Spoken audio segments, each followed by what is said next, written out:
Welcome in, everybody. Joe Quills here with you. It is Thursday night. Time for another edition of the Joe Quill Show. And going to be a short one tonight. We're going to be talking mostly the college basketball. The college sports, the Power Four conferences, making sure that players can't go back into college once they sign pro contracts. So we'll give you different looks at that and what the latest news was over the last couple of days, and um, I'll give some thoughts at because there was one thought that came to mind today to me that um, um, just making sure I have everything right here. Just making sure everything is, you know, just I'll give you my thoughts on that because I did come up with, you know, and hopefully I'm hoping I'm hoping somebody doesn't see this video because I think that I may be giving them a good argument. So at least I think so. But then again, it's me, probably way off. But we'll get to that. Big 12 made news there. ACC made news. I got a loud car going by. SEC doubled down on what they were doing. MLB wants to change the free agency and everything else, because they're going through all the negotiations. So we'll get to all that as well. And I have another stupid shit that I saw story. Now, this one tonight, it has been fairly viral over the last week, but I'm going to bring it to light tonight. So we'll tell you what that is in a little bit. So planning on a shorter show tonight. Um, so we'll get ready for the weekend. Um, just to let you guys know as well before we get really deep into all the stuff here. Um, I think the Thursday night shows are going to be a combination of things. It's going to be a combination of NFL sidecast. It's going to be a little bit of um, stories that we're going to talk about here. Um, and also, if you join me, especially on Twitch, twitch.tv/Joe Quills, especially if you subscribe, because you should be doing that, we can do some different things here. So that's definitely something I want to do in the near future. So, and also, I'm going to be gaming probably next week. So we'll get into that as well. So, um, but yeah, so last night was the final night of the Penny Pack Music Festival. And for the last 2, 3 weeks that my buddy Jerry and I have gone there, the last 2 weeks, 3 shows, we kept hearing, oh, this, you know, even though it's a tribute band, they just say, oh, Ozzy's going to be coming back. So, and of course, it's rumor and everything. And I'm always, and even with my old job, I was like, I'm not trying to start trouble here. You know, this is me talking. This isn't union talking. This isn't the company talking. This is me speculating about things, and I have zero knowledge of information. Because the last thing you want is someone spreading rumors about things. So,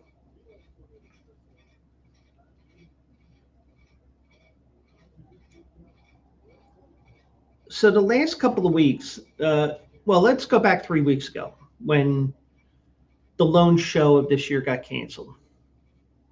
And this Ozzy tribute band, and I forget what the name of the band is, but um, they got rained out for the second year in a row.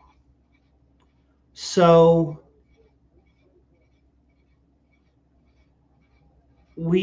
so I was looking on Facebook, and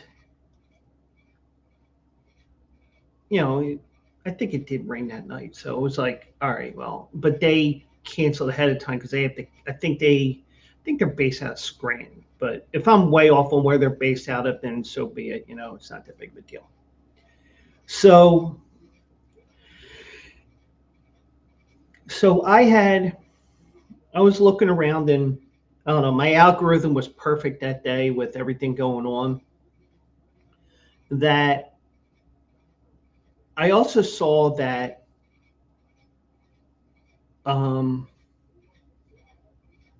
that Mike LeCompte, who is the main guy in the band, obviously named LeCompte, had a accident and he broke his arm. So after I said that the show was canceled for that night when Ozzy was on, the one thing I said was, I'm not spreading rumors here, but keep this in mind in case something happens with the show that was last night.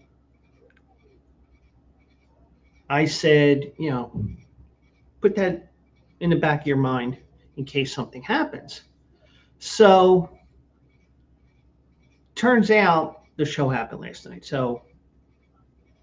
And I think I had my guard down a little bit, but I'm just speculating and all that. And here's the thing: when I speculate, more times than not, I'm pretty close. So, so I was sitting there, and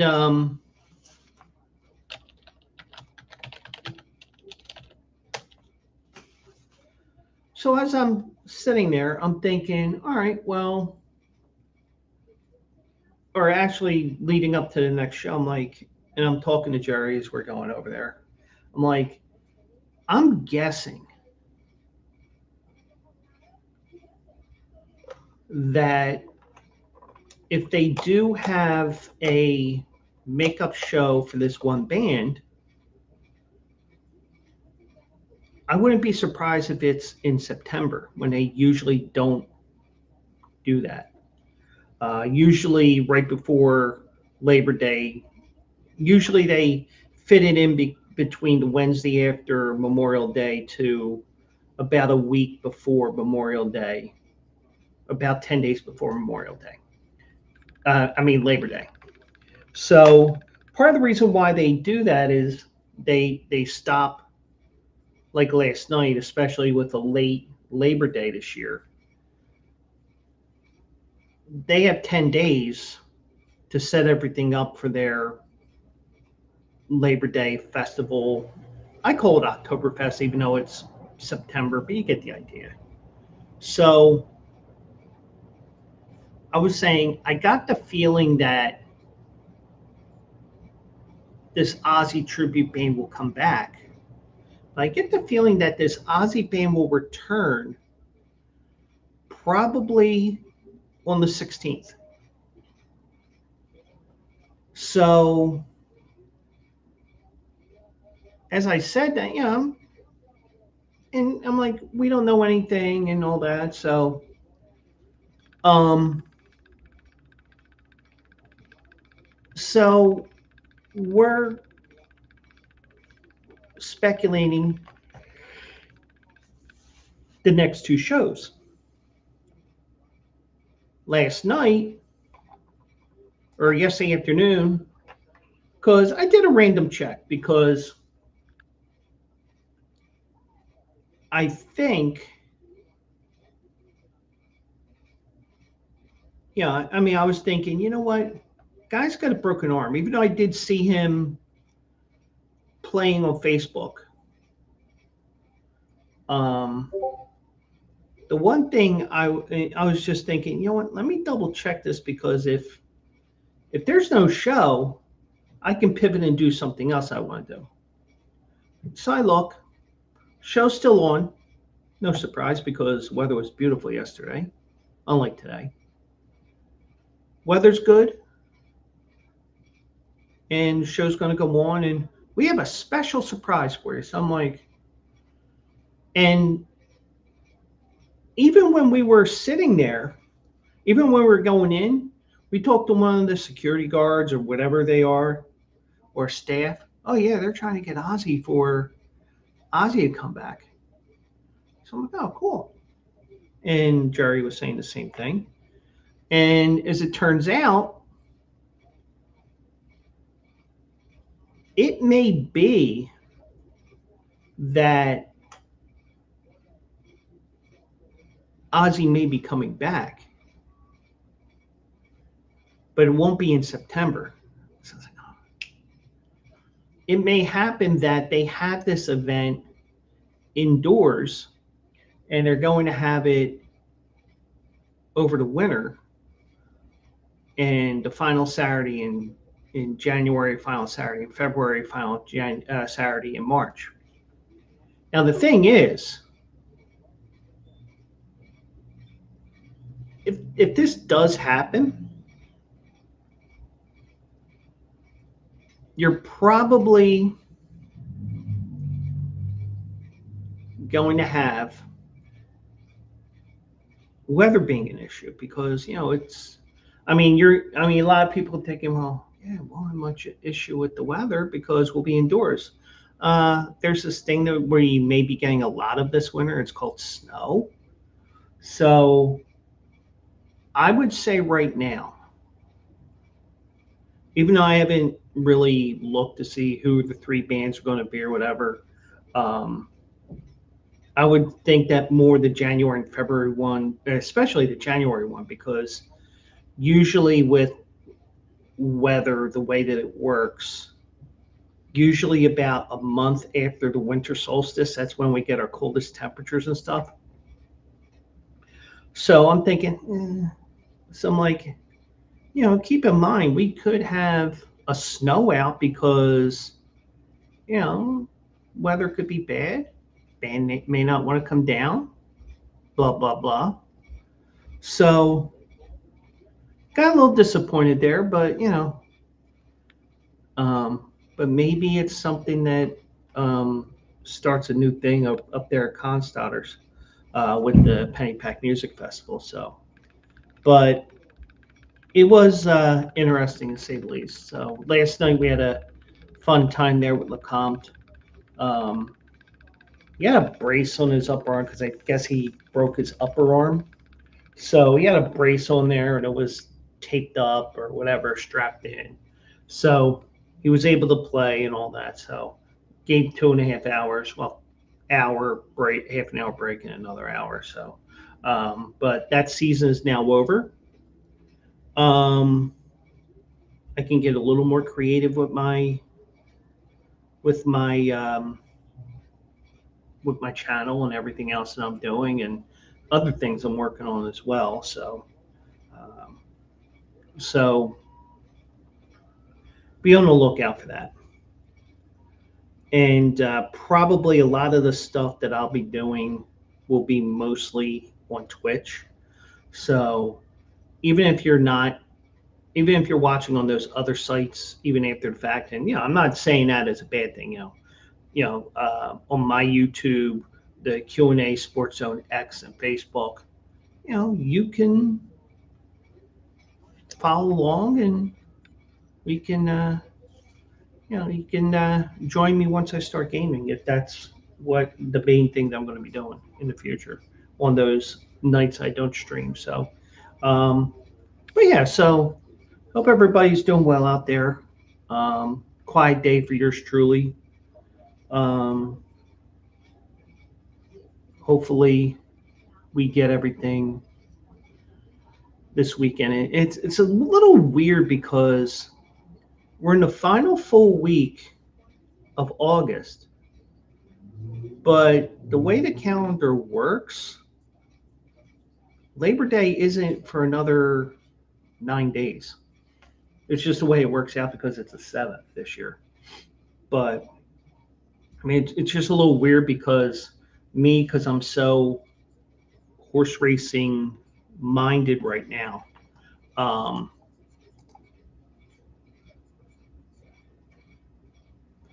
I'm so horse racing minded right now that, I'm thinking, oh yeah, this is coming up and this is coming up. And I'm just thinking, I'm like, wait a second, we got another. And it's even thrown me off even more because the public school kids in the city of Philadelphia are already back in school because there's a lot of the Jewish holidays that come up right after the beginning of September, so they pushed up that as well. So so we have all that too. So um, and a little odd for me because this is the first time I've streamed that we've had NFL action. Eagles play tomorrow night, so I'll be doing that while I'll be looking over the Saratoga card for Saturday, as we have a big day of racing there. So, um, but we can definitely have some fun here on this channel, and we'll see what you guys and especially if you're going to my YouTube at Joe Quills. Um, if you comment on something, and I encourage you guys, even after the fact, feel free to comment because of the fact that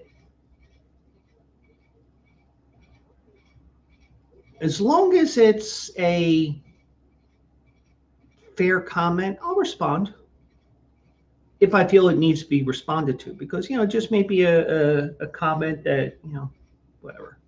So, but you know, if you have something you want to say, feel free to do so.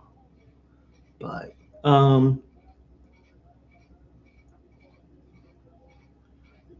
I'm always up for a good conversation, even after the fact. So, um, but um,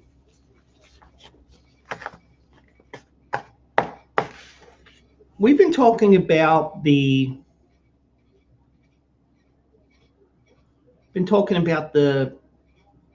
chaos in college football. Well, anything with the big four sports. Let's just the Power Four conferences, I should say, because be, because there was a ruling, because there was um, a new rule put into place by the NCAA that everybody gets 5 years, which I think is bullshit. I think it should be 4. So I just think that we're also in a society now where, well, first of all, we're always going to be participation trophies. And oh, I'm so sorry. We'll help you out with that. But you fall back and it's like there is no point of no return with anything. So the one thing I would say is if you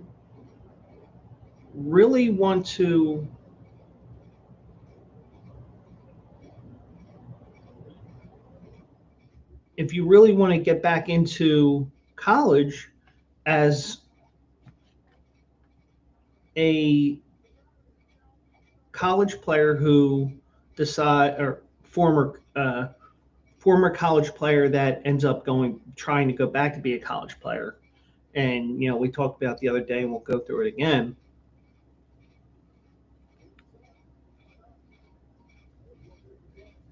because of this rule, and probably it just wasn't completely written in such a way that there is zero gray area. And we talked about that Tuesday night.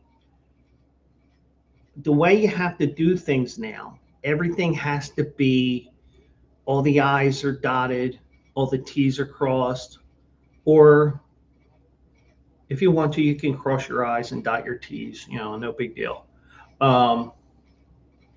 But you're getting to the point now where judges are giving players this extra year, and next thing you know, oh yeah, I'm going back to college. Well,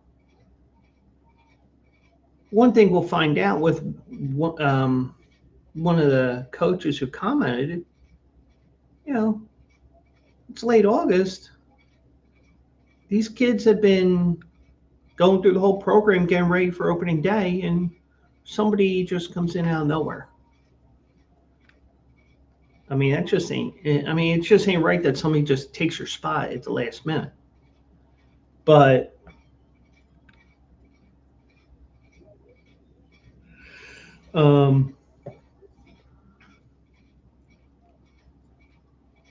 I think that you have to make the gray area that they have here is the fact that there is no point of no return from what these stories have been saying.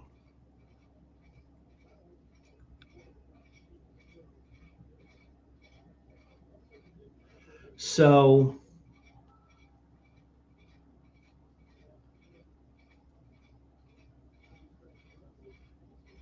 and I have the Braves and Dodgers on right now, and if Matt Olson held the bag here, that was an unbelievable hold to win the game. Even though we kind of want the Dodgers to win because the Braves are right above us and the Phillies in the stand. He may not have had the bag. But going back to the story here. And it may happen that now you may get these mid-major conferences, or in football, the group of six or whatever they're calling them now. You have to have it in writing that, all right, you're going to go pro. Well, guess what? Once you hit a certain point, you're not coming back. And in baseball, it's a little different because they have it in writing as of right now. If you you can be drafted as a high school player, and if you choose to stay in college, choose to go to college like you're planning on, then you can go to college, but I believe it's 3 years before you can be drafted again. So if then you end up being eligible again. So at least with the way that things are in MLB as of right now, and I say as of right now because it's the last year of a collective bargaining agreement. MLB is just totally playing around with the players' union. So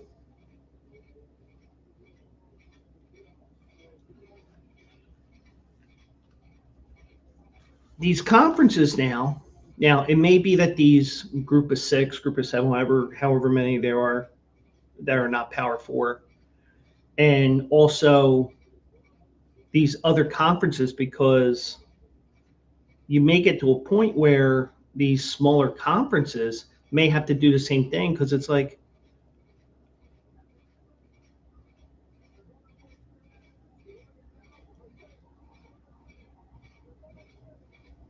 so you do have um, so you do have that. So um, but the conferences are making sure that what they're doing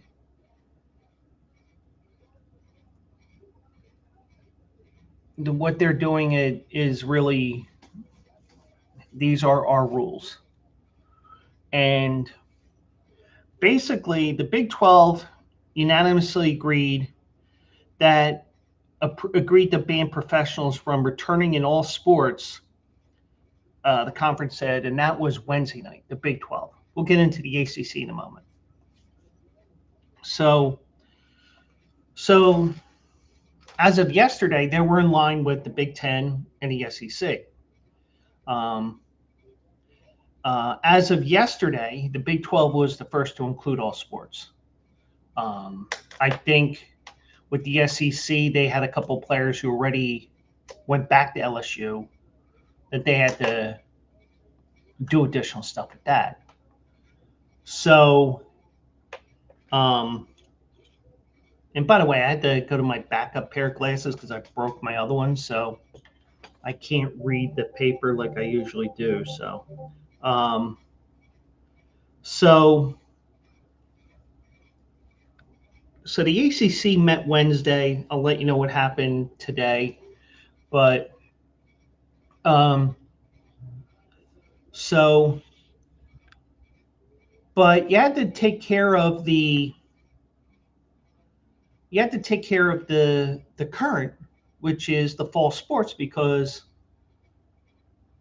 the fall sports that aren't as I will use the term not as revenue generating, like soccer or whatever.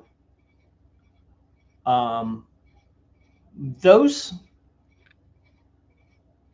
sports, you know, you have what you have, but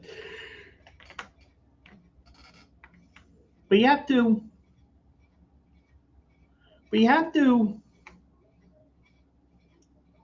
set the rules, especially with football, because football starts this Saturday. We have week 0 of the NFL of the NCAA season.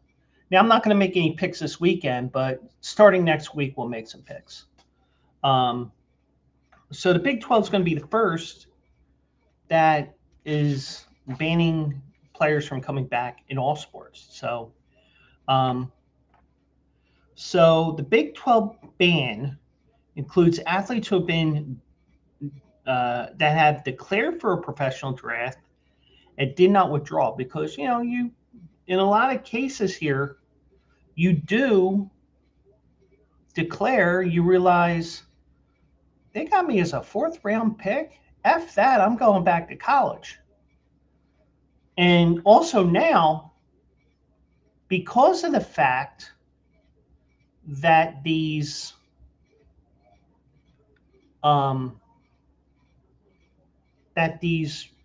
student athletes, if you want to call them that anymore, they have an opportunity to go back if they don't like where they're standing in a draft, and they can probably make more money in college with NIL than they would as a 4th round pick in the NFL, let's say. But this ban will also include athletes listed on a pro roster or those who have signed a contract with any professional sports league. Now, that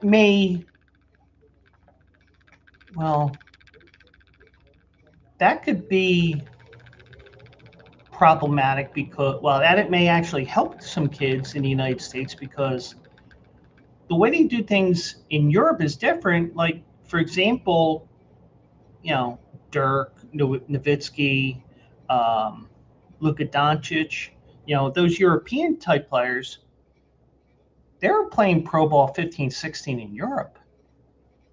So it's like, well, how do we define this? So you have that.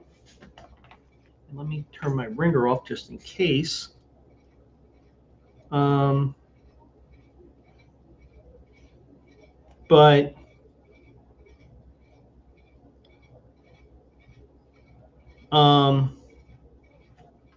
you do have that. So now, why are all these conferences doing this again? If you haven't seen my shows earlier this week, or you've been under a rock or whatever, the rulings are coming in the wake of 2 NFL players, the Cleveland Browns, Daquan Wright, and New Orleans Saints, Xavier Harris, leaving their teams with plans of joining Lane Kiffin at LSU. So I will say this, and this may be a problem, and I hope that this doesn't go to legalese or whatever, because this is something that came to mind earlier tonight when I was printing this stuff up and stuff like that.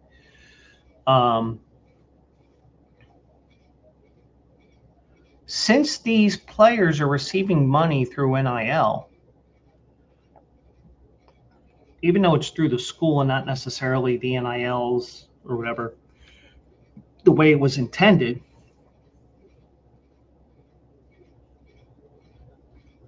can we call them student athletes anymore? I mean, look at Carson Beck. He hadn't been in a class in 2 years at Miami, and the last year at Georgia. At least I don't think so.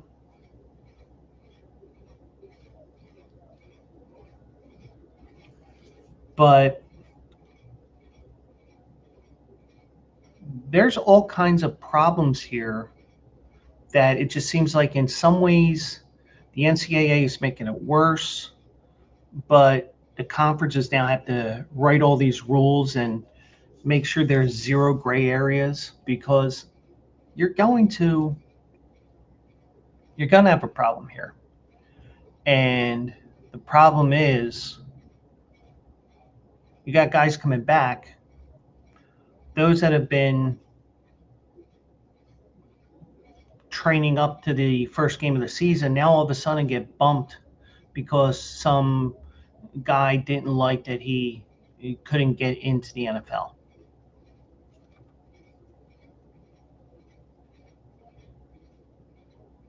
And it's just that we are in such a litigious state. But if you think about it, and I'm going to use union speak as well, you pull up past practice. And in some ways, you have to see how a person is aggrieved, even if you don't, in this case, the student athlete, because, oh, I didn't get that 5th year that you're promising. Well,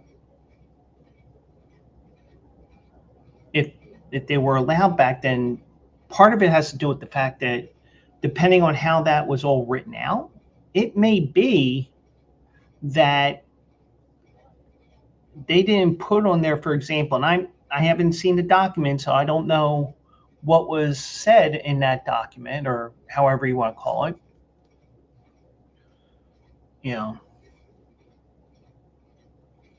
Effective the start of the 26-27 academic year.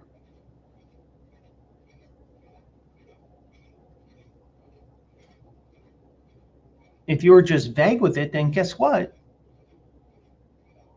I can get my lawyer with my NIL money and say, hey, I should be able to go back because, if I had this 5th year, I might not have wanted to go back because, the NIL money is pretty damn good. But we're just getting to a point now where the NCAA,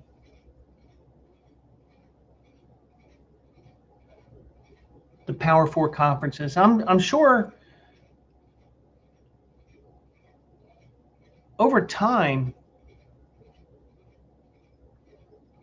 we're probably going to have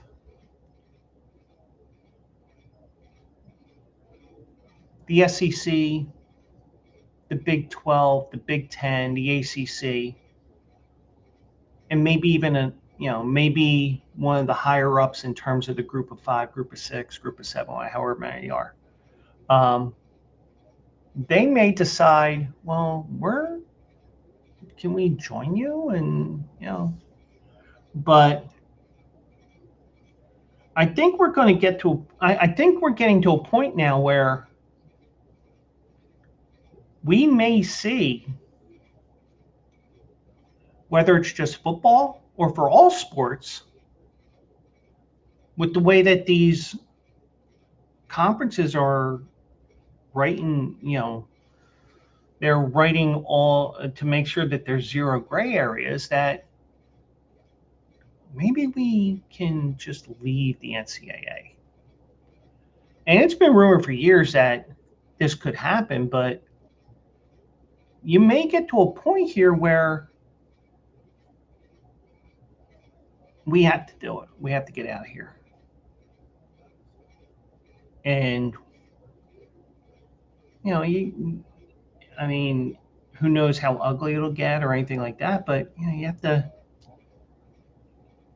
to do best for everything. But I just think that maybe you just have to move on. But you do have that, and the ACC announced today that they're banning professionals from returning to college. They mention in football plus men and women's basketball joining the other four conferences and setting forth eligibility requirements. So I think that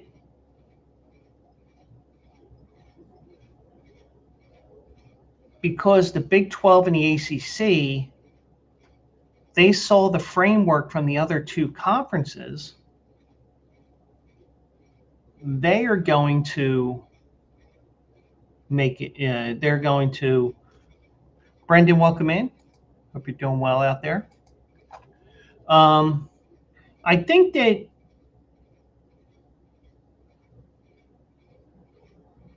once one does the framework, and the framework first of the Big Ten, then the SEC, it makes it easier to add additional things on there so that those in the Big Ten, for example, who were first and then the SEC, they can then say, well, guess what? They bring up a good point here. The Big Ten was doing it because let's handle football. Let's worry about the rest later. We have until practice starts, I think, beginning of October now for college basketball. So let's worry about that. So now the one thing I would prefer if I was on the conference boards or anything like that, I would like to get it out there as soon as possible, because if somebody decides to say, hey, the conference won't let me in, I deserve this right.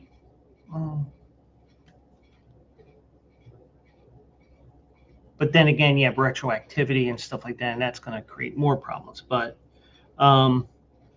so the resolution that the ACC passed today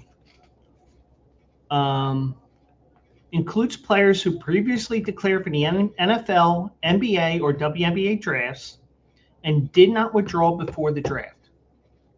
And usually you have a set timeline where, okay, well, you got to make a decision. Are you staying or are you going? It also includes players who signed with the NFL or another professional football league, the NBA G League or WNBA, or any player listed on any roster for an NFL or other professional league, football league, NBA or G League, or a WNBA team. So that may answer my question about college Europeans, or international players, I should say, but mostly Europeans, where they're playing as a professional in Europe, but they may come over for a year. But so there may be that gray area where it's like, well, how come international can do it, but I can't? So that may be something that comes up. But the board of directors passed this resolution unanimously. Now, the board's action, in a statement, the ACC said, the board's action reflects the ACC's commitment to preserving college sports as an opportunity for college students that is clearly distinct from professional sports, protecting opportunities for current and future student athletes, and promoting competitive equity. Some of that, in my opinion, is BS, because you got the Power Four, you have the Group of Six, but I guess for the most part, the four power conferences, them inclusive, whatever. But here's the interesting comment that I highlighted here, and I kind of teased a little bit. Duke coach Manny Diaz, who was, I believe, the Temple coach for about 48 hours before he went to Miami and then eventually got fired a couple years later, he was in favor of the ACC setting forth rules that would not allow players who had signed pro contracts to return to college. He said, I don't blame the players. I don't blame the individual schools, because no one's breaking a rule. Well, now they will be. But if somebody doesn't pass the smell test, then why don't the grown-ups in the room be the grown-ups in the room, and let's just say that's not something we stand for. And that's what they have to do now, because there is no point of no return here. There isn't a point where, okay, well, you're done. Like, for example, you go to high school for 4 years. You pass and you graduate. You don't go back to high school, even if it's for academic reasons. You go on to the next step: college, trade school, a profession. You add that. But you don't, I mean, this isn't Alabama or West Virginia where somebody says the best 6 years of my life was the third grade. I just think that the NCAA muddled this by allowing that fifth year, which they shouldn't get.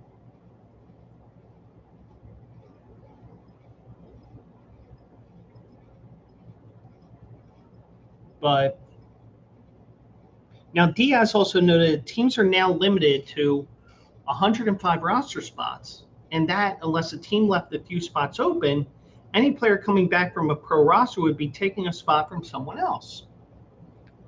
So he's got a great point here. All of a sudden you come back and, somebody has to go kick rocks because, this player who had a cup of coffee in the NFL wants to come back. Well, once you get that point of no return, no more. At least that's what I think, in my opinion.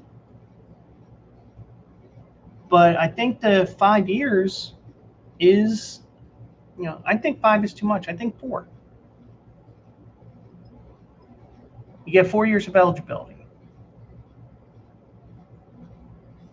And it used to be 4 years, but okay, well, you'll get a 5th year in college if you have a red shirt or whatever, and if there's a medical situation.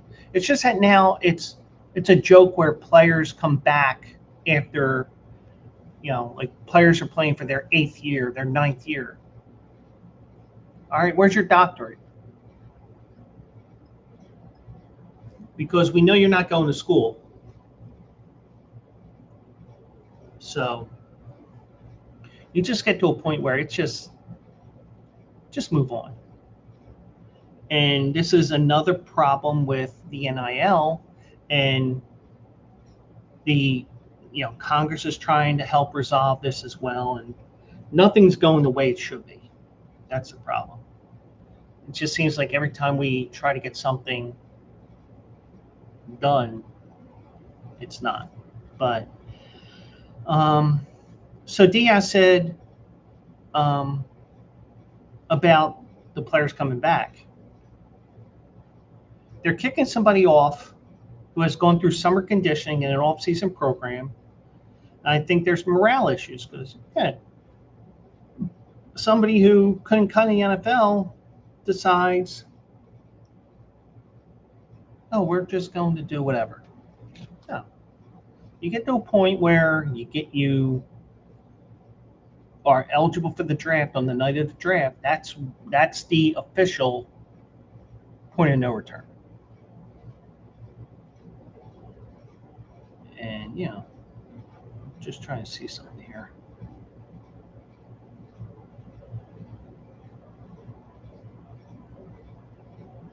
So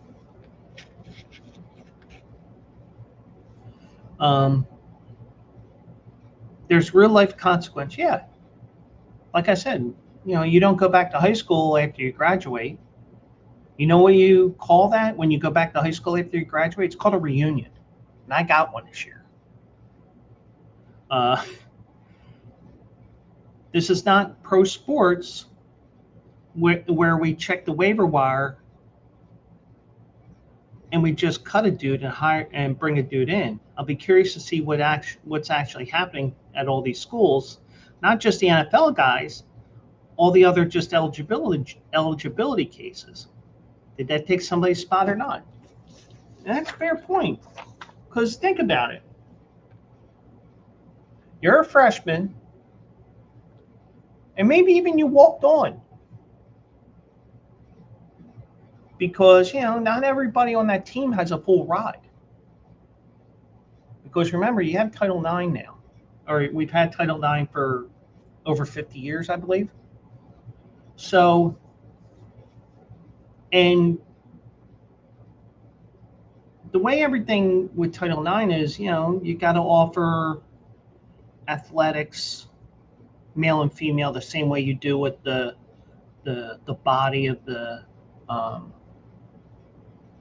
body of the school. Like, let's say it's 54-46 female.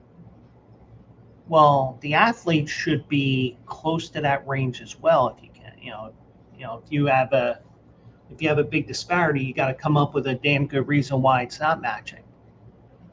That's why a lot of times schools stop sponsoring certain sports, that's what they would call it, or they have to bring in another sport or two to try to balance that situation out. Because it's like, hey, why aren't you at this 54-46 ratio? Why are you at 70-30? Well, we've added sports. We just haven't had enough.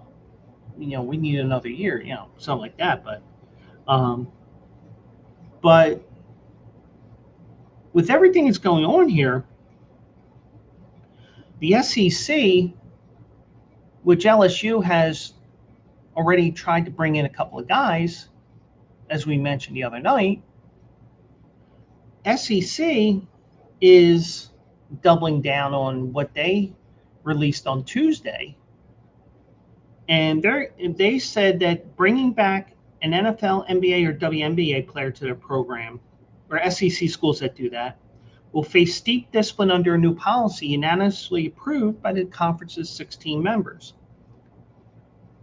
Now, these penalties include a half-season suspension for a coach, a fine that matches 50% of the sport's annual budget, and revocation of league voting rights.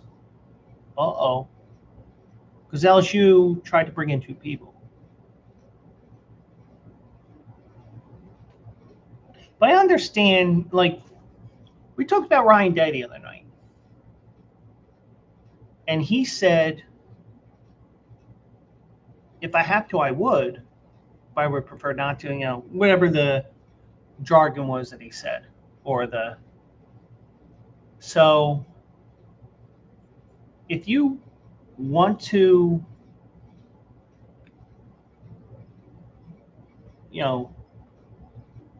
if you're going to do that, you're going to do that in case of Ohio State because Indiana's doing it, Michigan's doing it, Penn State is doing it, the SEC is doing it. If somebody else is doing it, we have to keep up with the Joneses. That's what they have to do. But you're making it fair that once you get to a certain point, whether it's declaring early to go to the NFL or exhausting all your eligibility. But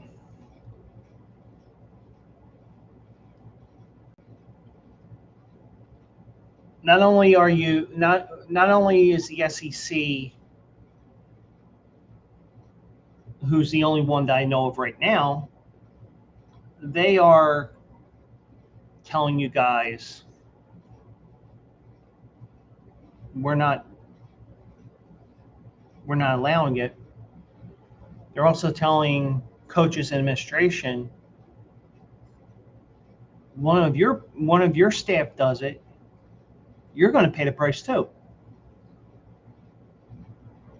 And I think that's a preemptive strike because of the fact that Lane Kiffin has already tried to do it.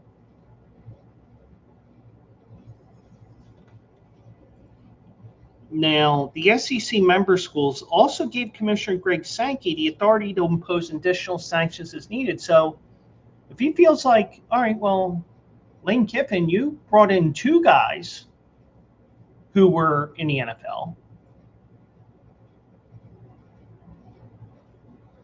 even though you could say, well, you're doing this before you made these rule changes, you could, 2 guys, all right, well, half a year, we'll see in 27. School, pay us up all the money that that sort of thing. So, I mean, I just think there's so many gray areas, not just here on my head, that lawyers find that these conferences have to take care of that, where there's no way somebody can get back in.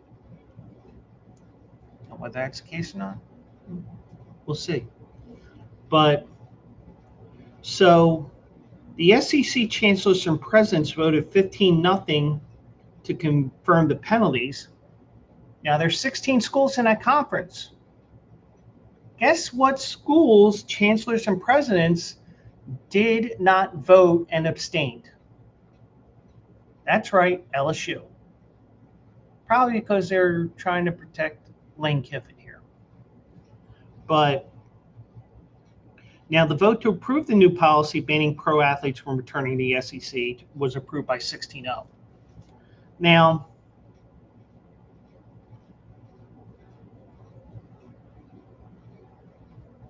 I don't think you can punish Lane Kiffin for trying to do this because of the fact that the rule wasn't there.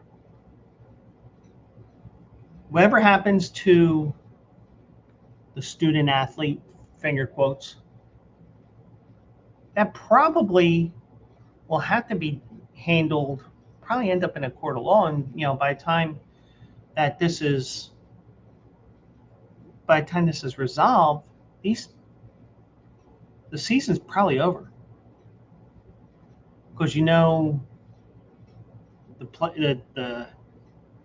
player will get an injunction at a friendly court, and then the school will get one at a court that's favorable to the school in terms of the operation and also the conference.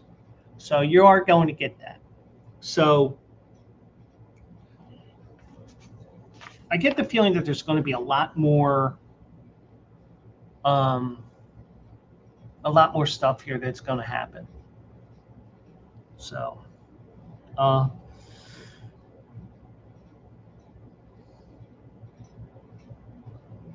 so the SEC joined the Big Ten on Tuesday with its unanimous opposition of athletes leaving the NFL and returning.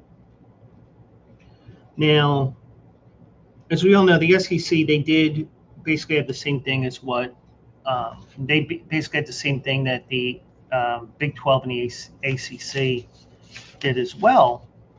So,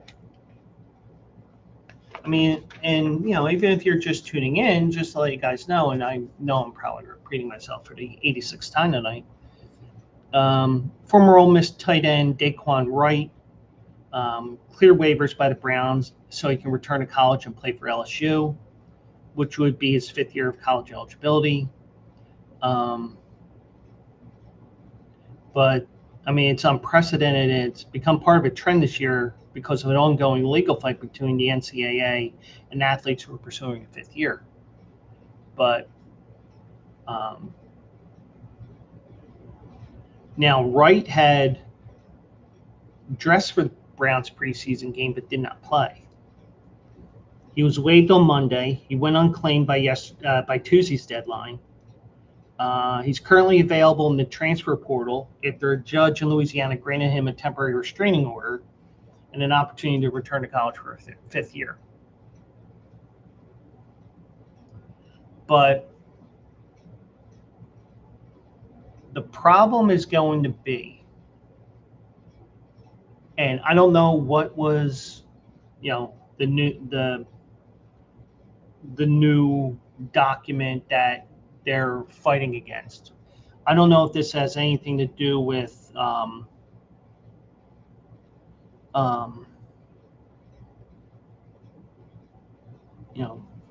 is there some gray area in there where, like, for example, started 26-27 season, but, you're dead set on going to the NFL, and then all of a sudden, oh, no, I changed my mind. You get to a point where, no, you're not coming back. But now there is another athlete, this one in basketball at LSU, RJ Luis Jr. He received a temporary injunction to play for LSU this season from a Louisiana judge Monday, despite having signed multiple NBA contracts. I need to see this because I need to see, was this just something where he was let go and then signed by a new team? Well, he was with Boston.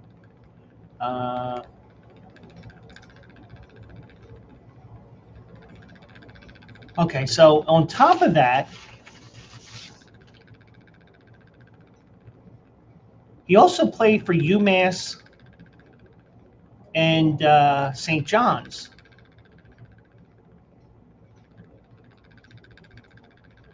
So, according to what I'm seeing here, Luis signed a 2-way contract with the Utah Jazz on June 26, 25. August 6th, he was traded alongside an $8 million trade exception to the Celtics in exchange for George Niang and 2 future second-round picks. He was waived on October 15th before the start of the season. He signed an Exhibit 10 contract with the NBA G League, the Maine Celtics. He was waived by the Maine Celtics before the start of the season due to an injury. So that's where they said he signed multiple contracts, because he signed a contract with the Jazz. He went to Boston. Boston let him go. They came up with a contract that was G League specific, I imagine. So, but and I think what this is, and feel free to comment. I just think the lawyers will find they'll find a court that's going to go in the player's favor, where the school's going to go where whatever court, appeals court, whatever, that's going to favor them, because, hey, we want to win this. I mean, it's kind of like all the stuff that happened with Tom Brady years ago, where Tom Brady went to a court, I believe it was in Minnesota, because the judges there favored the players and the Players Association in the past. And NFL went to New York because that's where their home office is, whatever. So you have to know where these options are. So obviously they went to a court that thought would favor him, and they got it. So school officials at LSU did not immediately return requests for comment over everything that's going on. Now, it's unclear if Lane Kiffin or the men's basketball coach, Will Wade, will continue to pursue players in violation of these new conference rules. Because think about it now, you're going to be losing half a season potentially. So now Ryan Downton, who's a Texas-based attorney who represents Daquan Wright, and other clients impacted by the Louisiana court ruling, criticized the SEC's new policy. He said the SEC's action put the NCAA in contempt of multiple court orders. It is cartel-like conduct when the NCAA conferences attempt to create their own spur-of-the-moment rules in response to courts and joining those same rules at the NCAA level. Yes and no. But in a way, you have to come up with these rules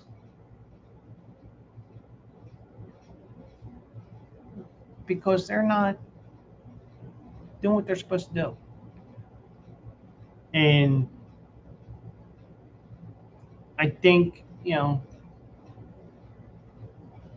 it's like my job. Not only did we have a collective bargaining agreement, we also had a code of conduct. The NFL has a code of conduct. The other sports have a code of conduct. They just may call it something else. So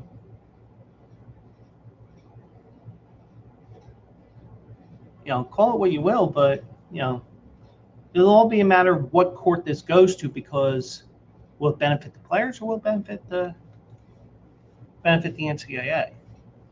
But I just think that you have to go to a point of no return. That's where you have to go. So, but anyway, so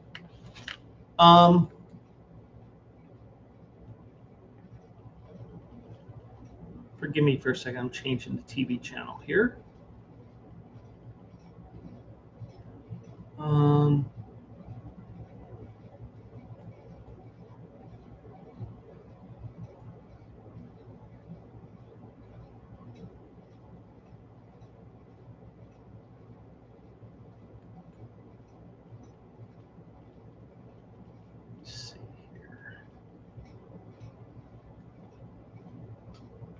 All right.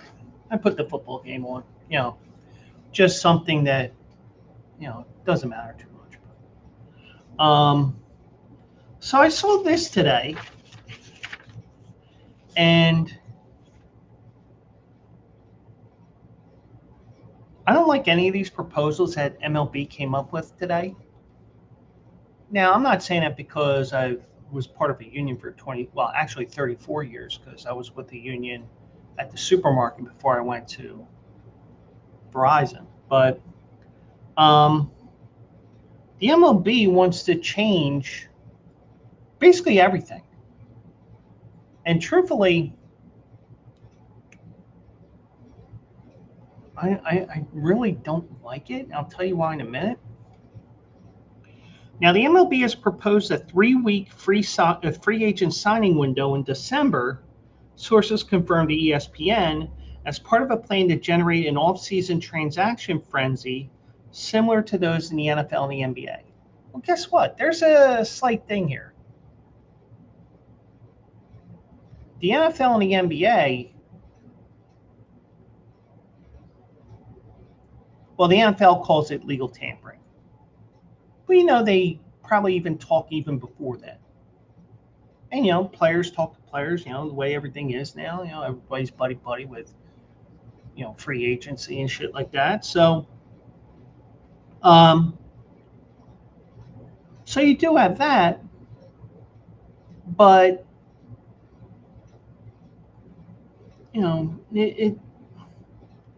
why mess with something that doesn't need to be fixed? I think everything's fine the way it is. Because if you think about it, when you go to the end of the season, everything was fine. You file for free agency, you do this, you do that, and I think what they're trying to do is, all right, well, the start of free agency is going to be December 1st, let's say. I'm making a date up. Because we want these winter meetings to mean more. Come on. But so MLB wants free agency to officially begin on the Monday of the winter meetings, which take place in early December. The window to sign players would close on December 21st, and then reopen on the first Monday in February before spring training starts.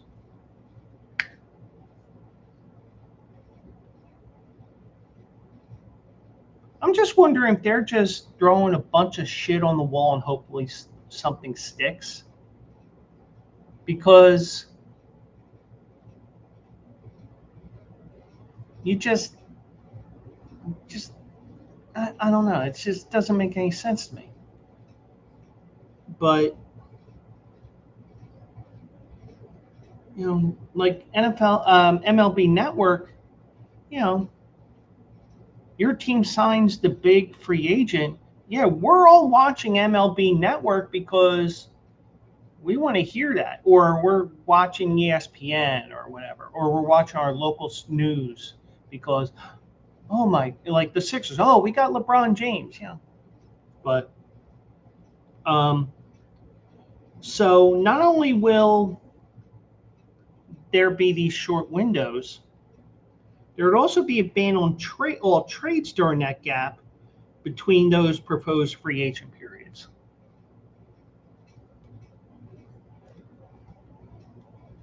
It almost feels like we're trying to slip in a little soccer as well, because they have periods in the calendar year where they have trading, which trading is not the right word. The transfer window, I think they call it.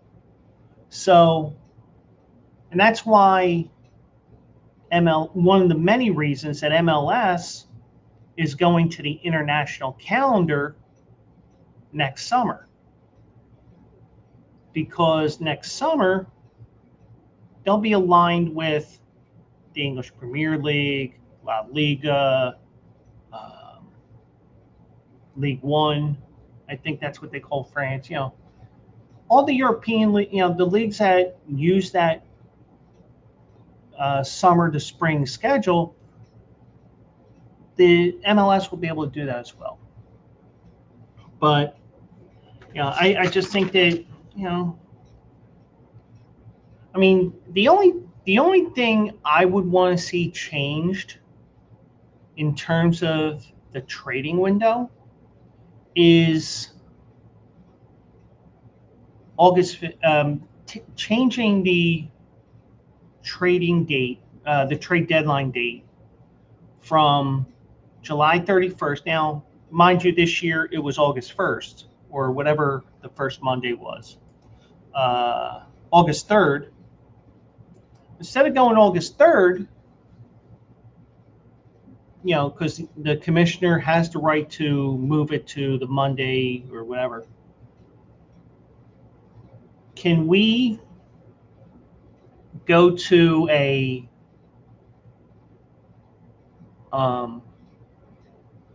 August 15th date? Because it's the middle of the month, you have 6 weeks left in the season, or 4 to 6 weeks left in the season.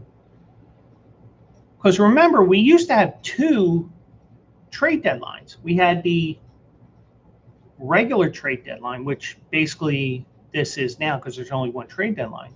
But you also had a waivers trade deadline, which basically means, if you remember, in the month of August, you can put somebody up for waivers. And if certain players did clear waivers, they can be traded. Or if a player was claimed, you had a 72-hour window, an exclusive window where you could try to trade that player. Now, the way that things are now, because Eugenio Suarez was placed on waivers, I think it was JJ Bleday as well, 2 Cincinnati Reds. They were placed on waivers. Nobody wanted to pick up their contract, so they're with Cincinnati for the rest of the year probably. So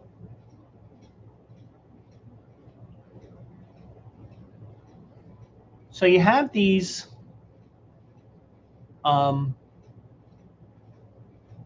these things, and I think there's still some loopholes here and there, but it just seems like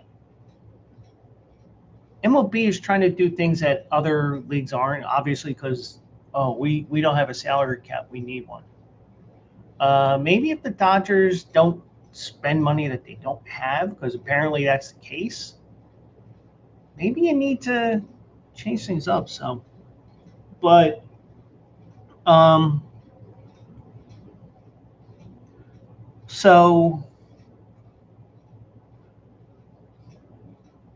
teams will still be able to negotiate with players starting 5 days after the conclusion of the World Series, but agreements could not be finalized until the winter meetings. So basically, you got to sit on these deals for a month, which in my opinion is not a good thing.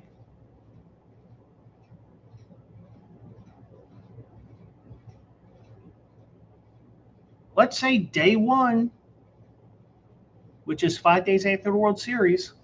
So let's say around November 5th, because MLB doesn't want to play into November anymore. Let's say November 5th comes along. And let's just use, let me look at the calendar here. And let's say the winter meetings start December 7th. Let's say I agree day 1. I file, I start negotiating,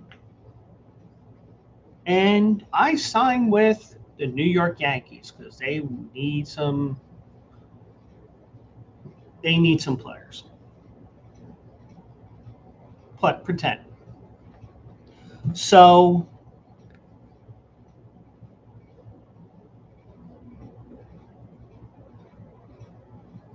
this is going to open up a can of worms, in my opinion, because guess what? I could very easily decide, well, I'm backing out of your deal because this team gave me a better offer after I agreed to it, but this deal doesn't take into effect until December 7th. So guess what? I'm going to Team B. I think you're opening that can of worms. Now, I may be totally wrong here, which won't be the first time today, but the proposal is coming as part of the negotiations for a new collective bargaining agreement and only as part of a salary cap system. Because MLB wants that salary cap because it's working in those other leagues. And in some ways, you have to do that. I can understand the pros and the cons both ways. I think the problem isn't the ones spending the money, because, like, for example, you have the Dodgers who are spending money and they bought the last two series. Oh, I'm sorry, they won the last two World Series.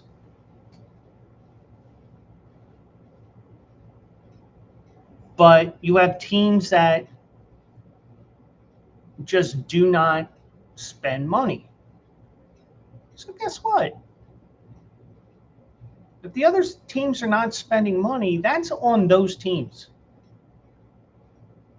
And you have owners that are putting money in their pockets instead of reinvesting that money. But the problem is, if you're going to have a salary floor, you got to have a salary cap. You can't just have a salary floor and say, oh, you got to spend at least 125 or 150 million. Well, the problem is some teams are going to go $150 million and 1 cent.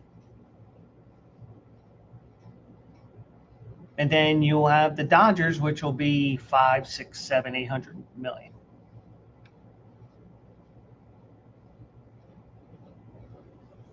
But I just think what they need to do, and I know it's not going to happen in our lifetime, if ever, got to go promotion relegation. You don't want to spend the money? Bye-bye. We'll see you in AAA or whatever we'll call it. It's not happening, but it's worth thinking about.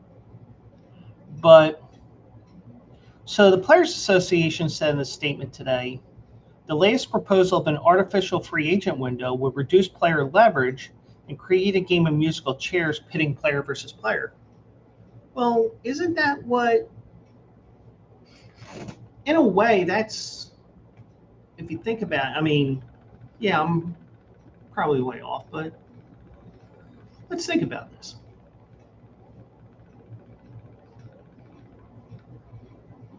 And also arbitration is the same way, because you compare yourself to another player, whether it's recent history or past history.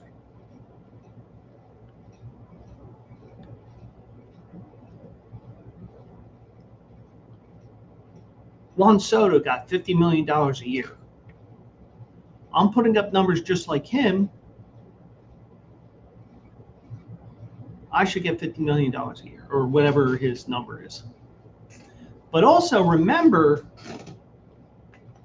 for every team that's buying a World Series or, getting the resources to win a World Series like the Dodgers, remember, there's a team like the Mets who can't find a way out of a wet paper bag,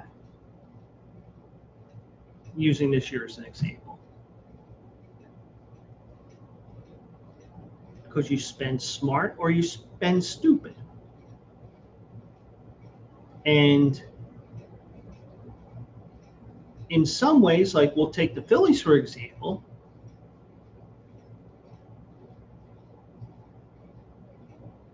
the money that they're spending was fairly smart at the beginning of each of those big contracts. Harper, Turner, Schwarber, ×2. But then again, you have a Castellanos contract, whereas So, and that's just the Phillies.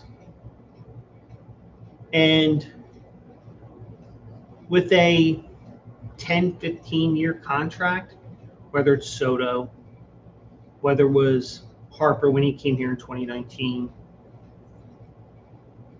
what you're basically seeing, and that's the case with many different players that get these long-term contracts, eventually Father Time is going to rear his ugly head, and you're going to have an ugly $20 million, $20, $25, $30 million contract at the end of the year.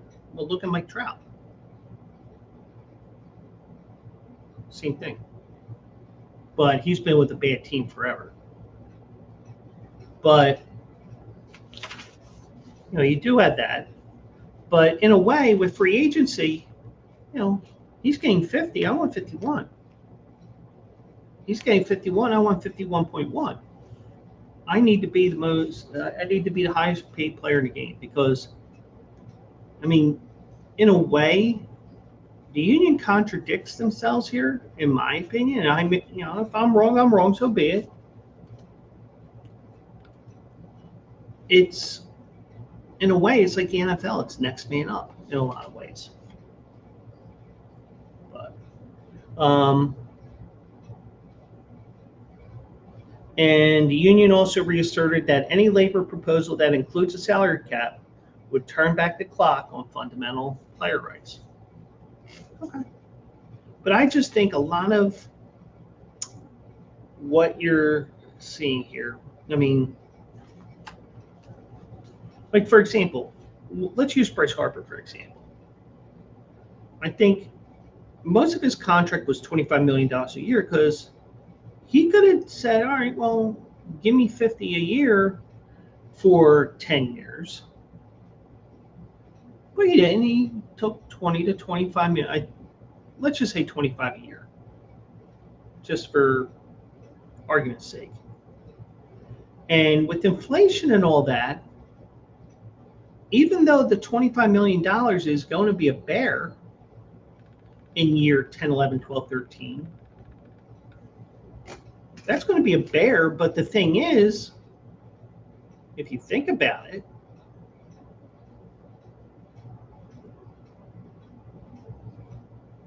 $25 million in 2019 is more burdensome than $25 million in 2032, given you have a similar collective bargaining agreement and whole everything else.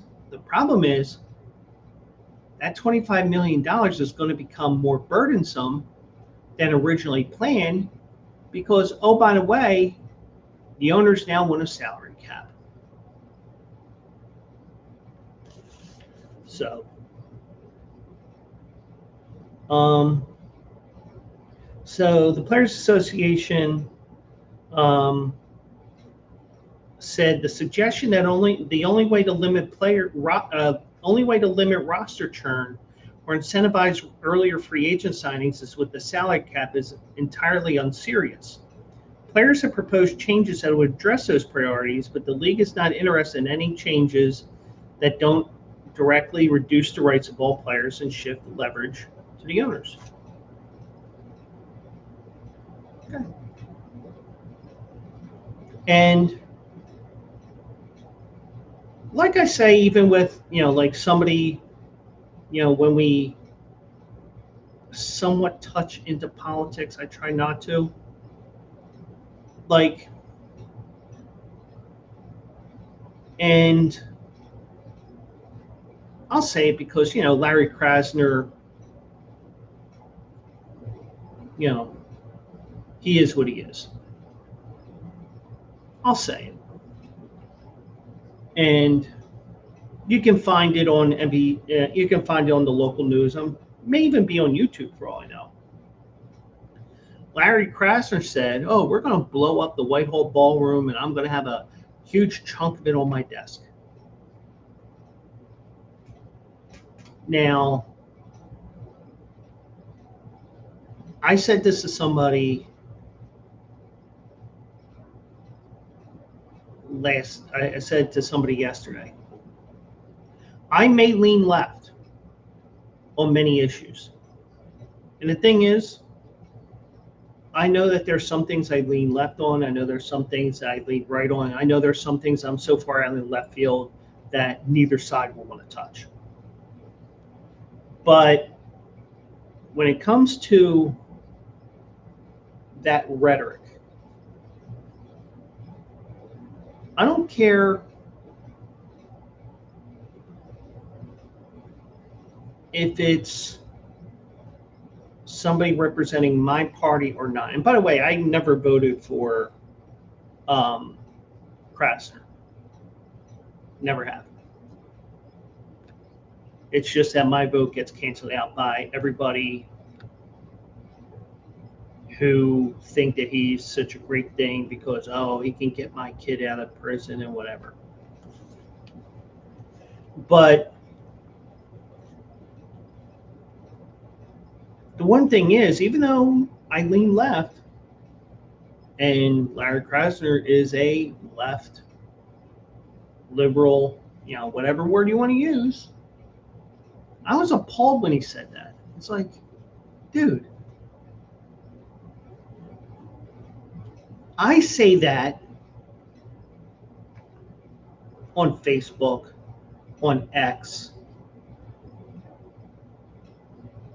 I got the Popo at my door. I got the FBI at my door.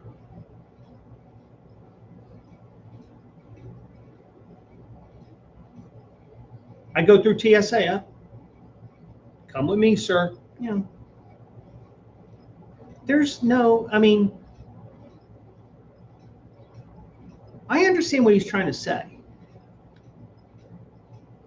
Because he is saying whatever he could say to piss off Trump and all that. And, I would do that too. But there's a right way to do it and a wrong way. And just saying, no, that's not the right way of doing it.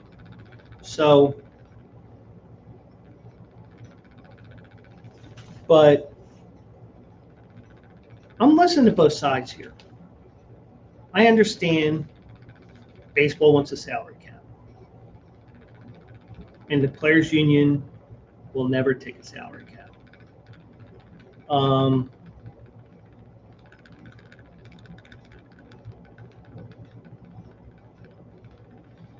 So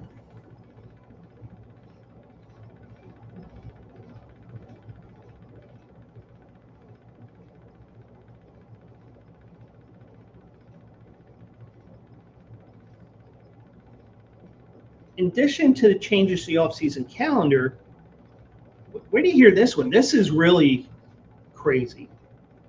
The MLB is also proposing the use of weekly rosters, which teams would set between Sunday night and Monday afternoon. A player on the roster on Monday would have to stay on the roster until the following Sunday unless he's placed on the injured list, which would also be calculated weekly. No. Because guess what? Let's say Alec Bohm, he had issues with his groin or hamstring or whatever. He's trying to play through it. Okay, we'll give you a day or two off. Well,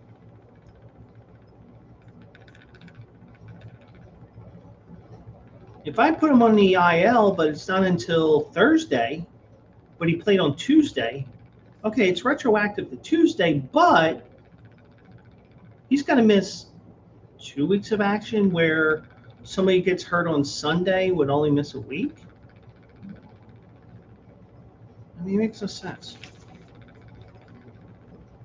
So one exception to this whole IL thing would be if a different player from the roster was placed on the IL, then the injured one could take the place on the active one. So let's say somebody gets hurt, somebody's due to come back. Okay, you can replace him. At least that's what I'm thinking. Um, Now, as part of roster changes, MLB is also proposing a maximum of 4 minor league options per season, down from 5. So you can be optioned to the minors, as they call it, which isn't really an option. It's like get to the minors. It's 3 times. So let's say I'm a fringe baseball player. I'm classically that 24th, 25th, 26th guy. And there's some Phillies, some pitchers that have gone back and forth with that all season. But some of it is legitimate filling in for injuries. So you have a player coming up, pitching a couple days, going back down, going in, going down. So even though you're getting option back to the minors, sent back to the minors, whatever verbiage you want to use, that one option, the one time you were optioned to the minors, you can go up and down 5 times in an actual season. They want to make it 4 because MLB teams are already using an average of 13.9 pitchers per week, using minor league options as a way of calling up fresh arms. Can we also include the fielders pitching as well?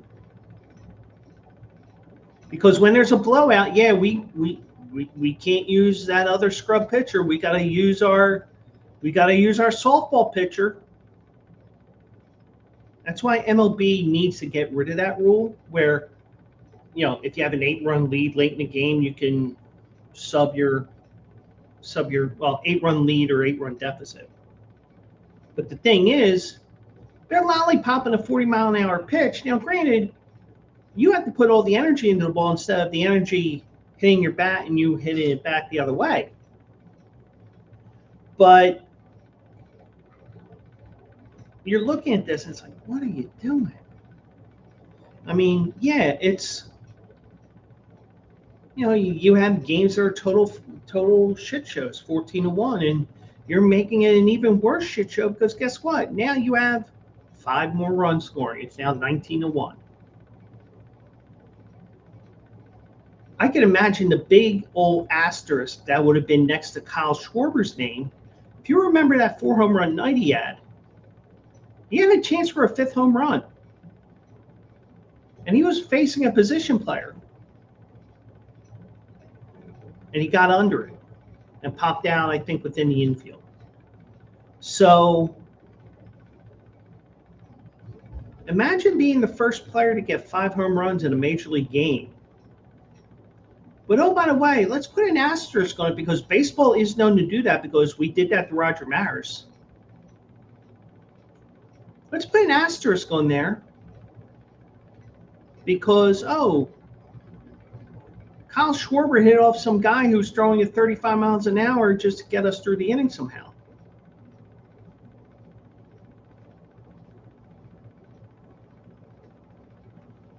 It used to be, if you're losing 13-1 or you play a 15-inning game,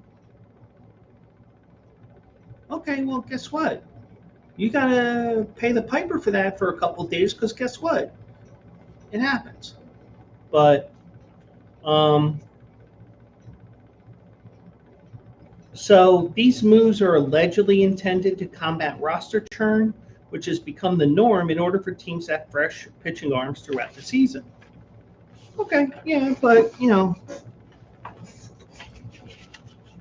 maybe just do it for the pitchers. And also, MLB is proposing changes to the Rule 5 draft, which usually takes place at the winter meetings. Players would be eligible a year earlier than the current rules call for and could be optioned to the minor leagues by their new team. Because let's say I'm a Rule 5 player. I'm not protected by my team. let's say I'm with the Phillies, they do not protect me, and I have the time to be made available in the Rule 5 draft. Let's say the Cubs want to pick me up. They see something. They see that, oh, he could fit into our lineup. Like, uh, uh, like one of the best Rule 5s that the Phillies ever picked up was Shane Victorino. He was a Rule 5. Actually, I think he was Rule 5 offered back. They didn't want him, if I'm not mistaken. But right now, Rule 5 selections must stay on the active roster on the new team for the entire season, or he's sent back to the old teams. But the old team can refuse. I know that. Shane Victorino.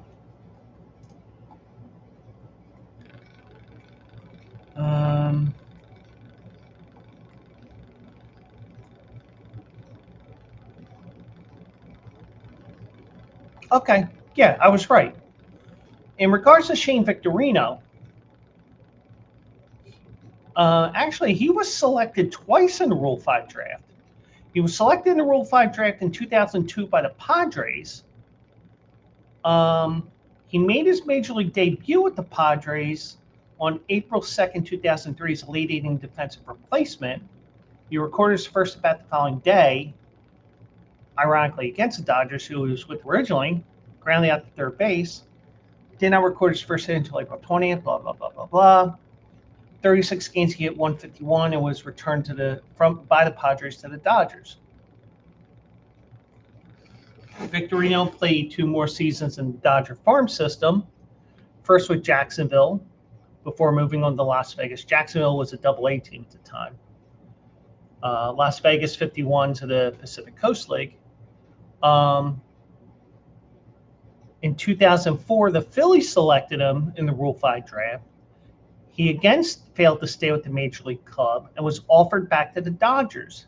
The Dodgers declined, so the Phillies retained his contract and assigned him to the AAA club, which was at Scranton Wilkes-Barre at the time. He hit .310 in 126 games with the Red Barons, 18 homers, 70 RBIs. And then in 2006, he got a September call-up. Actually, he was there midway through 2006.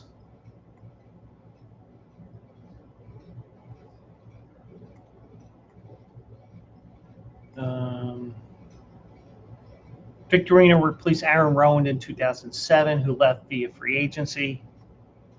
And then the rest is history. So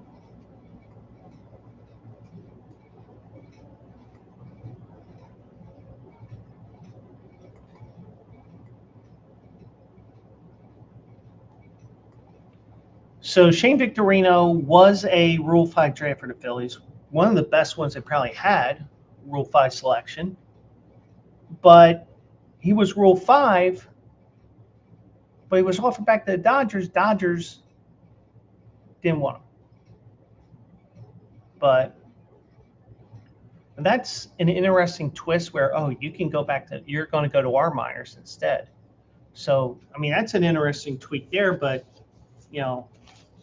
I think we're definitely going to see this for a while now. And we may get to a point, whether it's September, because I'm sure September will get like this, where you may get some smart-ass comments here and there. You get some comments from the players individually, unless the union has said, don't talk to the media. Because we may get to that point where, oh, we got a gag, or, the players can't speak. But you may get to the point where players will start speaking out and saying, but I don't see this. I don't see any of this going through. And I think this is a point where the players union is so far in one direction, the Players Association that is, and the executives are another one where they can't find any common ground, at least from what we're seeing in the media. And that's not a good thing. Maybe in the grand scheme of things, when November comes around and the season's over, and maybe the importance of getting an agreement before December 1st at 11:59, maybe you do that, but I don't see it happening. They're way too far apart. I mean, this is 1994 all over again.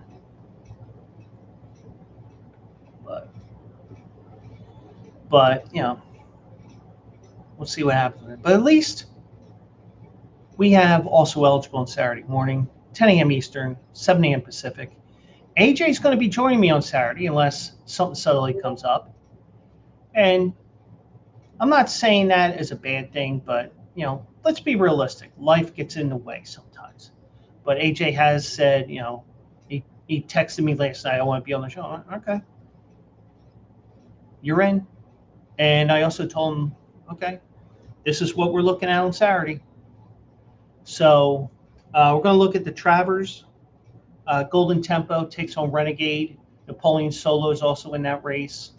Got a field of 10 in that race, I believe. You got the Ballerina, you got the Forgo, you got the Personal Ensign. They're all winning your in race for one of these Breeders' Cup races. So that'll be this Saturday, 10 a.m. Eastern. Probably go to like 11:30 because we'll start talking, and next thing you know it'll be 11:15, 11:30. But fun. It'll be a fun afternoon, fun morning, I should say, not a fun afternoon, because if we're having a fun afternoon talking horses, and we've been talking for 3-4 hours, but seriously,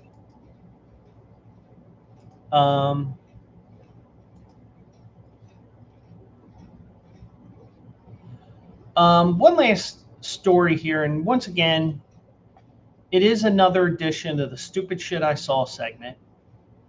And we may be going a little bit literal tonight with the Stupid Shit I Saw story. Because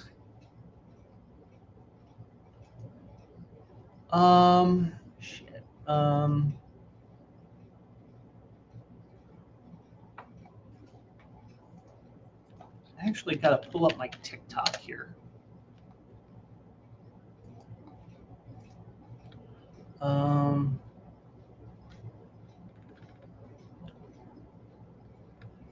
I just looked at my phone, and I was saying to myself at the beginning, before we started tonight, I was thinking, oh, we'll be, I don't have that much to talk about. We'll be done by 10:15 in my mind. Well, it's 10:51 and we're not done yet. We're getting to the, we're at 10:51 here, 10:52, and we're getting to a Stupid Shit I Saw story, which is our sorbet. But this is something where you may, instead of the sorbet, you may want to spray a little bit. And I'm sure that if you are very much into social media, you have seen this video. And I found it on TikTok. So it's been on Facebook, it's been on Instagram, it's been on Facebook. But this teacher is giving her class rules. I imagine it's the first day of school. So here we go.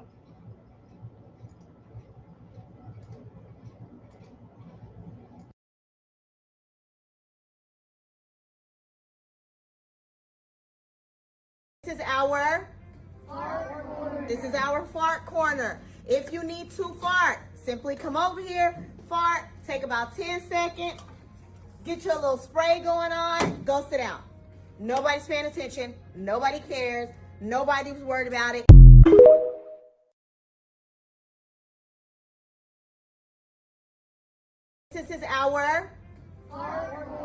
our fart corner. If you need to fart, simply come over here, fart, take about 10 seconds, get your little spray going on, go sit down. Nobody's paying attention. Nobody cares. Nobody's worried about it.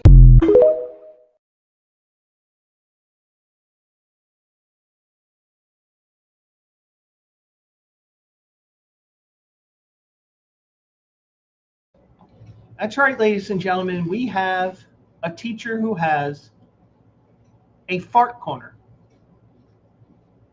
Some were calling it a gas station. And some of the comments on these different things, I'm sure you can find it on Instagram because people are joking around with it, like paint peeling off walls and the books are changing colors because of all the fart and stuff like that. But before I get to the story, here's the thing. If I wanted to fart, okay? If I wanted to fart, and I know it's going to be an audible one, I want the class to hear it. I want my classmates to hear it. I want everybody laughing. You know? I mean, I can even tell you, like, when I was a kid, and yeah, here I go being Joe immature here, but there were times where I farted in church, and yes, I did sit in pew, and if it's audible with the pews, it gets pretty damn loud pretty quick. But that would be me. Now, granted, I would try to stifle it as much as possible. You try to let the gas out, kind of like, and I can't play the video because it would be a copyright strike. For example, George Carlin, he has a skit, Time for a Few Fart Jokes. You ever tried to release a fart, but you hadn't been farting at all that day, that sort of thing? So, sometimes you just have to let loose. But, I'm of the age where if I'm farting, if I'm feeling like a fart's coming on, I try to stifle it, unless somebody has an obvious ring door camera, because I'm going to let it rip. But if you're going to put it on America's Funniest Home Videos or whatever, I want to cut it at 10,000, 50,000, or 100,000, or whatever they give you. But you gotta realize that But I understand why the teacher's doing it, because first day classes, some of these this may even be a new teacher for all I know at that school. And the story will contradict me, but so be it. But so this the article I got is from Channel 7 in San Diego, the NBC station out there. NBC San Diego, they list as on the internet. So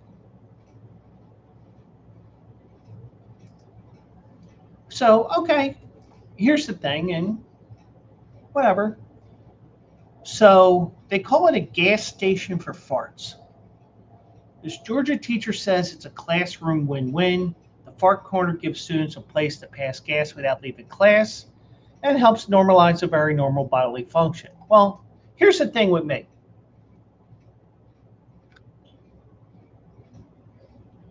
Here's the first thing I have to say because I'm just going off the video. If I'm going in the hallway to fart, I'm not coming back in. If I'm going in the hallway to fart, it's because I'm continuing on to the bathroom because I got to let one loose. The Browns want to go to the Super Bowl. So that's what they're, I mean, I understand you normalize it, you try to mature these kids up, and it's like, hey, I had to fart. So, so technically, it's not a gas station as what we would call a gas station. No pumps, no convenience store, no windshield squeegees. There's no requirement that anyone actually purchase gas. So the designated corner of an Atlanta elementary school classroom where students can go where they need to pass gas. Its creator, Candy Sydney Browning, these hyphenated last names got to go. She's a 36-year-old second grade teacher, calls it the gas station. The specific spot where students go is the gusty winds area. There are air freshener sprays nearby. And according to Sydney Browning, it works. Okay, well, so be it. So I think this video is the same thing. Let me see. Still getting the education that you need and deserve. That's it. Bye. So here we go. Okay, so y'all have been asking me about the gas station in my classroom. Okay, so as you can see, my classroom is pretty spacious. Now, this is where all the learning happens for Tier 1 instruction. So I'll be down here teaching them, and they'll be sitting on the rug. Now, if they have to relieve themselves, they will just simply get up off of the rug, and they will walk back to that corner right there where you see that little yellow sign. And I'm gonna show you what that looks like. So they get up off the rug, walk over here, and they come right here to the gusty winds area. And of course, we have everything they need over here. They have sprays. Now, do I require them to spray? I don't. I just put it there in case they just want to go ahead and use it, because I spray my classroom every day anyway. So yeah, that's it. That's the station. It's pretty simple. They just come, stand here. And what I love about this is while I'm teaching, no one has to ask. I don't have to stop teaching in order to say, yes, you can go. No, just get up, go get up, go excuse yourself, and I can continue teaching. And then with the student inside the classroom, they don't lose any instruction. They can continue to learn. It's a win-win situation. Why wouldn't you, what's the point of me making them step out when they can continue to learn? So when you step out of the classroom, you lose things. You know what I'm saying? So I would just rather my students continue to learn and we be mature about it, and me teach my students to be mature about relieving yourselves appropriately and not amongst others, and still getting the education that you need and deserve. That's it. Bye. Okay. But still, I would rather just grip it and rip it. That's just me. So she told Today.com, I have a very weak stomach, so I cannot take it. And so I was like, okay, I'm not going to create this little area. I'm going to create this little area over here. You just get up, you go over there, you do your business, you come back, and that's it. I mean, this is almost like the Adam Sandler movie.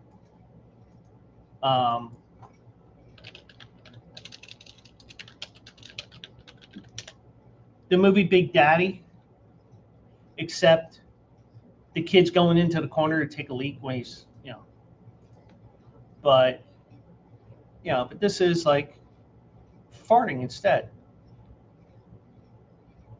So it attracted considerable attention online.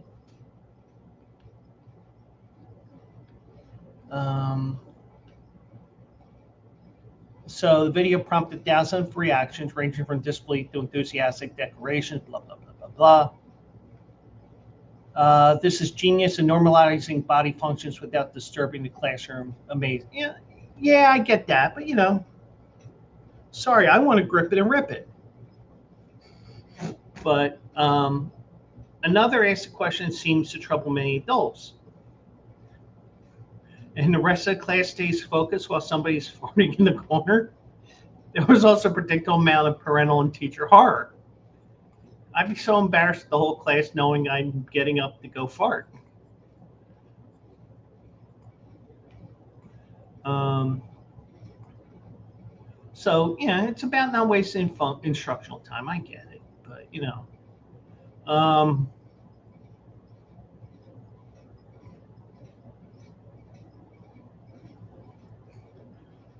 so yeah, okay, kids go to the bathroom. It's I got a fart. I might as well go to the bathroom. There's one other problem: children pass gas. And like me, when I see a Nest a Ring camera, young children can be remarkably direct about it. And me, as immature as I can be remarkably direct about it with a Ring camera.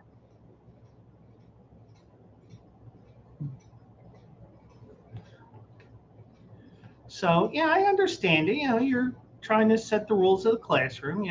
He did it, she did it. They all point fingers and they all try to move away from each other. Her response was essentially, "Yes, people fart. People behave. Please behave accordingly. It's normal, but you have to excuse yourself." So, and you saw the video. Uh,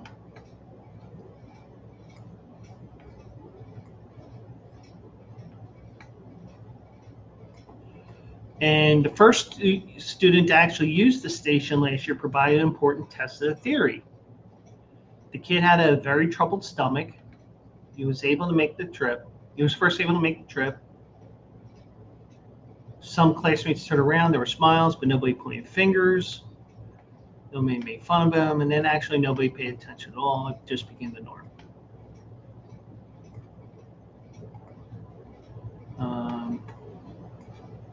So with the kids, the novelty's worn off.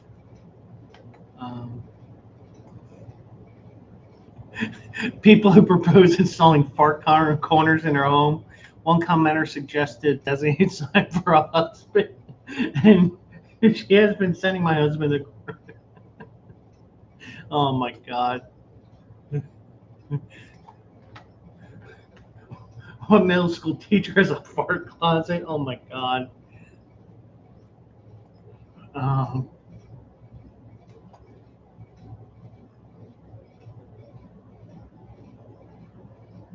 So a couple of commenters were worried about